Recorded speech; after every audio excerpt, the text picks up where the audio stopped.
Hello, I'm Dr. Rudi Moerck, and I'm here today to talk to you about astaxanthin and astaxanthin dosing.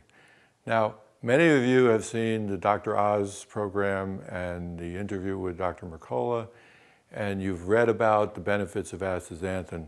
And those benefits are very real and important.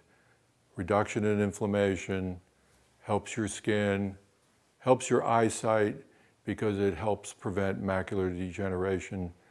It helps mitigate the effects of cataracts, etc. So we know about the benefits, but what is the right dose? I think in the marketplace there's been too much of an emphasis on more is better, when we believe at Valensa that right dosing is the way to go. And in right dosing, we also created formulas which are super absorbable and give you levels of astaxanthin that you would get with a much higher dose. Buying more astaxanthin or higher concentrations, 10 milligram, 6 milligram, is totally unnecessary. And taking 2 of those a day, 12 milligrams a day times 2, or 10 milligrams times 2, is completely uncalled for. Valensa believes the right dose for the average person is about 2 milligrams a day, not 10 milligrams a day. For people that are performance athletes, I would say 4 milligrams a day, not 12 milligrams a day, not 2 times 12 milligrams a day. Now, why is that? Well, first of all, there is some bioaccumulation of astaxanthin that is well known. A salmon starts off its life off being completely white on the inside. It only turns pink because of the food it eats, the shrimp and things like that it eats. It also eats microalgae that contains astaxanthin. And a white salmon is not going to make it to its spawning ground, whereas the one that's red will, because it improves its endurance, it improves the resistance to oxidative stress, etc. But when a salmon is first born, it has 0 astaxanthin in it. After about 2 years, an average salmon only lives about 3 years. But after about 2 years, it already has 24 milligrams of astaxanthin in its flesh, in its body. And humans that take astaxanthin are going to have some bioaccumulation also, and usually in fatty tissue. Now, what is the right amount? Well, if you start with a very small amount, you will have a good amount after a certain period of time. If you take 2 milligrams a day, and by the way, that level of astaxanthin reaches a certain level and then stops accumulating. So if you're taking 2 milligrams a day or 4 milligrams a day, it might take you 2 weeks to get up to the proper levels. Whereas if you take 10 milligrams a day, you'll get there in 2 days, and the rest that you'll be taking is just wasted. And astaxanthin is a precious product, and it's very expensive, so why should you be taking too much? The one other piece of science I want to add to this is this. Dr. Mercola, the representatives of Cyanotech, many people have said, it's 500 times more powerful than vitamin E.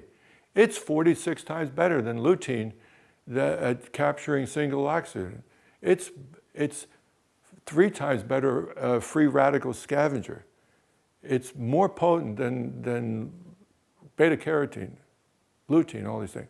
If that is really true, and it is, then why would you take the same dose as a normal lutein dose if it's 46 times more powerful? And I think that people looking at science ought to understand the science and then promote the science and not just make up numbers. And these high doses of astaxanthin that are being touted, they're not dangerous, not unless you get into over 20 milligrams. Which can cause pigmentation when itself is not dangerous, it just looks funny.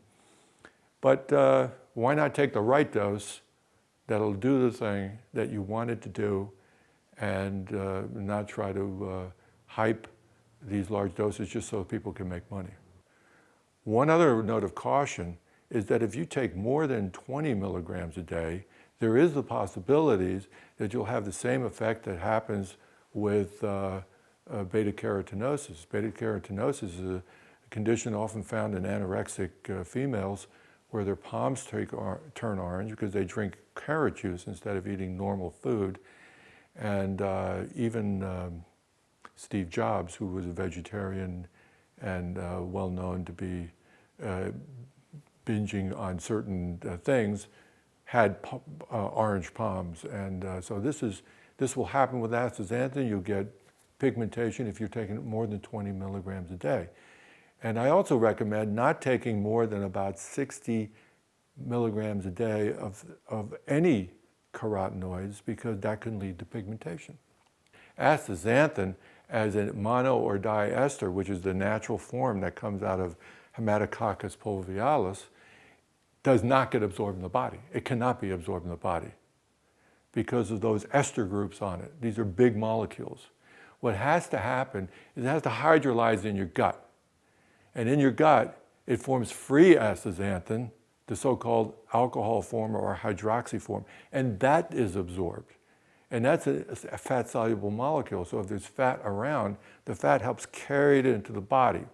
But in order to get the hydrolysis to take place, it has to be exposed to lipase. Lipase is the enzyme that the bacteria or oral flora have that breaks down fat, okay? And also esterase, which is another enzyme that bacteria have. What we did was we took either 2 or 4 milligrams of astaxanthin. We offered both.